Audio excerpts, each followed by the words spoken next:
We knew it was just a matter of time before a wrongful death lawsuit would be filed. Well, that time has come.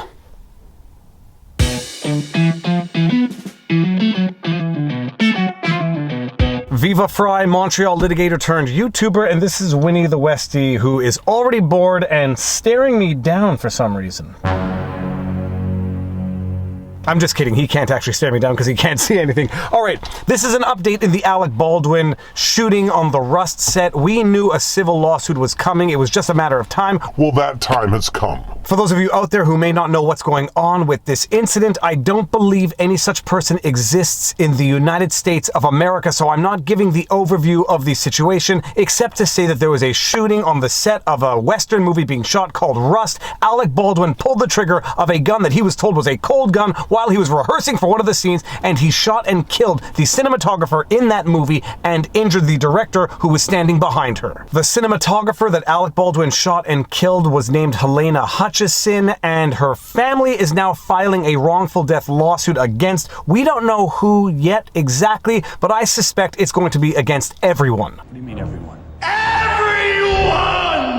From the dailymail.com, husband of Rust cinematographer Halyna Hutchins, quote, to file wrongful death lawsuit, end quote. Movie Armorer says, quote, she is not ready to speak, end quote, after her attorney claimed saboteur put live round in gun Alec Baldwin fired. Now, while I doubt very much there is anyone out there who has not heard of the situation in general, some people might not be totally familiar with the most recent updates, or at the very least the most recent news developments in this story. One of the more recent news developments was from the lawyer for the armorer on set, who suggested that her client had nothing to do with the situation, did not know what happened or how live ammo came to be in the packet of ammo that was put into that gun, and suggested, implied, if not outright said, that this might be sabotage from disgruntled employees on the set of that movie, because a lot of employees working on that set were indeed disgruntled at the working conditions on that set. The armorer on set, and the armorer is sort of like the specialist with firearms, is 24-year-old Hannah Gutierrez-Reed. Her father apparently is the stuff of legends in Hollywood. She is not yet ready to speak, but her attorney has definitely floated the idea around there that this was actual sabotage. By Jenny Stanton for dailymail.com, the husband of Halyna Hutchins, the cinematographer who was shot dead on the set of Alec Baldwin's movie Rust, has hired lawyers and is set to file a wrongful death lawsuit, according to a report. Now, anybody who has been following this story knew from the very beginning that a wrongful death lawsuit was not just a probability, it was a certainty under the circumstances. And who could the family sue? Well, they can sue pretty much everyone involved with this movie. Now, one of the elements that is floating around out here is that people are saying this was Alec Baldwin's movie because he was a producer of the movie, when it seems, according to the facts, he might have been a producer in name only to the movie.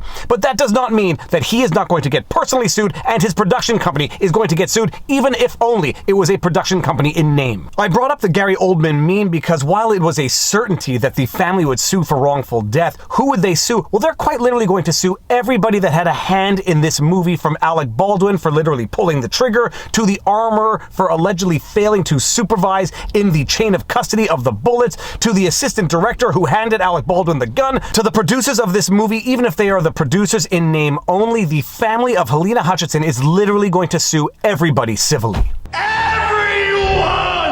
Matthew Hutchins has hired the firm Panish, Shea, Boyle, and Ravaputi in Los Angeles, TMZ reports. Sources told the outlet that there will be multiple defendants in the lawsuit, and it will be filed on behalf of Matthew and their son Andros, 9, following her death on October 21. Now, I hate these types of lawsuits because behind the law there is nonetheless the human tragedy element of this situation, and there's not enough money in the world that can possibly render justice in the context of this tragedy. It reminds me of the scene from Good Will Hunting when Minnie Driver says, there's not all the money in the world that I would give away to have one more day with my father. So although the family of Halyna Hutchins has probably the strongest wrongful death lawsuit you can possibly imagine against a lot of liquid defendants, there is not enough money in the world that can possibly quell and subdue the anguish that they're going through now. And there really is not much of a question that they are going to succeed against the defendants. It's just going to be a question of who and the apportionment of the liability in this lawsuit. At the end of the day, it's just going to be a question of who is responsible and to what degree in terms of apportioning the the damages for the wrongful death.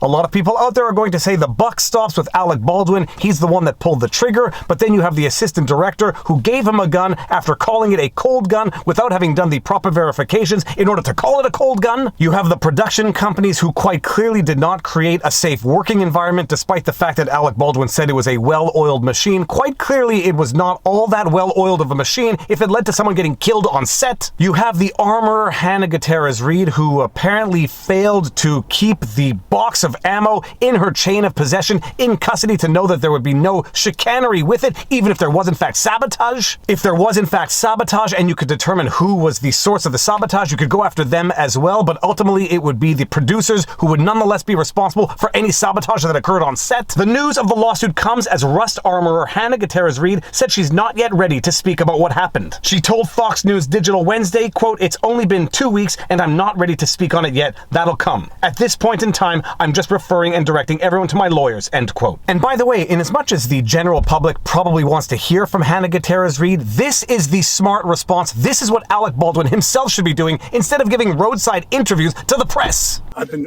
ordered by the sheriff's department in Santa Fe. I can't answer any questions about the We're seeing a lot of illustrators there, right? Lawyers are calculated. Lawyers are a little more distanced from the tragedy. They are a little less emotionally involved in the tragedy, and they can probably give some more coherent and less prejudicial public statements. He lawyer suggested that a disgruntled film crew member may have planted the live round that killed cinematographer Hutchins inside a box of prop ammunition in a bid to, quote, sabotage, end quote, the film. And then again, a little further into the article, the lawyer makes another statement, which is yet again another good example of why you should let your lawyer speak for you. They speak in a calculated way, even if it irritates people sometimes, and they phrase things for specific reasons, and this is how her lawyer phrased this. Bowles said his client was unaware that any live bullets were loaded into the gun before the deadly October 21 shooting near Santa Fe, New Mexico. Now pay attention to the specific wording of the statement made by Halyna Hutchins' attorney. He did not say that his client was unaware of any live rounds being on set. He did not say that his client was unaware of any live rounds having been used on set.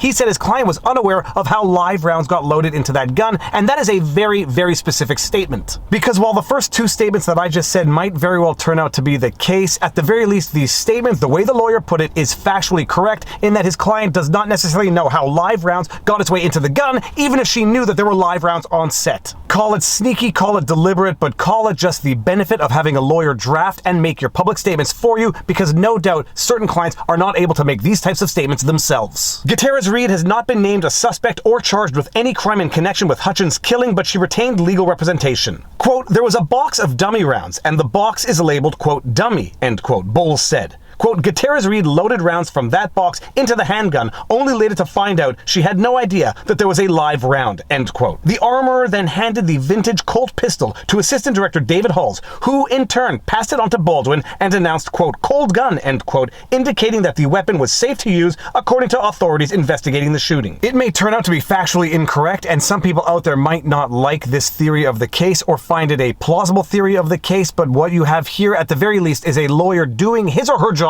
for his or her client by putting out a theory of the case that does not inculpate his client. Gutierrez Reed's other attorney, Robert Garance, revealed that while the Colt had been locked away in a safe, the box of dummy ammunition was in a prop truck, which was, quote, completely unattended at all times, giving someone access and opportunity, end quote. Is it the producers and the production company's responsibility to ensure that they have a set that results in not real bullets being loaded with dummy bullets and then into a gun? Probably. Is it the assistant director's responsibility to verify each bullet in a gun that he calls cold gun before he gives it to Alec Baldwin? Maybe. Is it Alec Baldwin's responsibility to make sure that that gun is in fact safe to use before he pulls the trigger? Probably. Is it a systematic failure at each and every level of this set, incurring the responsibility of everyone along the way in varying degrees? Probably. Gutierrez Reed's lawyers defended her actions that day, saying that the loaded gun was not in her care for the entire duration of the filming because she was expected to perform two jobs on set, as an armorer and a props assistant. Bowles said that after lunch, Gutierrez Reed handed the gun she had loaded earlier to Halls and then went about performing her other duties as a prop assistant. As she handed over the Colt, the lawyer said Gutierrez Reed spun the chamber to show Halls the rounds inside. Quote, "She did spin the cylinder for him," end quote, Bowles said. Quote, "She did show him each and every round in that chamber, which there were 6, end quote. He added, quote, "The problem is when you look at a dummy round and you look at their appearance, they have the same projectile tip. Some of these do not have a hole in the side. They mimic and look like a real round," end quote. Gutierrez Reed's attorneys did make the public admission that Gutierrez Reed did not verify each round to ensure that each round in that gun were in fact dummy rounds and not live ammunition. They go on to say that she wasn't on set when the incident occurred in an attempt to sort of absolve her of responsibility. But what is undeniable is that this was systematic failure from the top all the way to the bottom, and when it comes to a civil suit, it is pretty much as much of a slam dunk as you can get. The only real question is whether or not criminal charges are going to be filed, and if so, against whom. Meanwhile, Rust camera assistant Lane Looper, who quit on the eve of the shooting,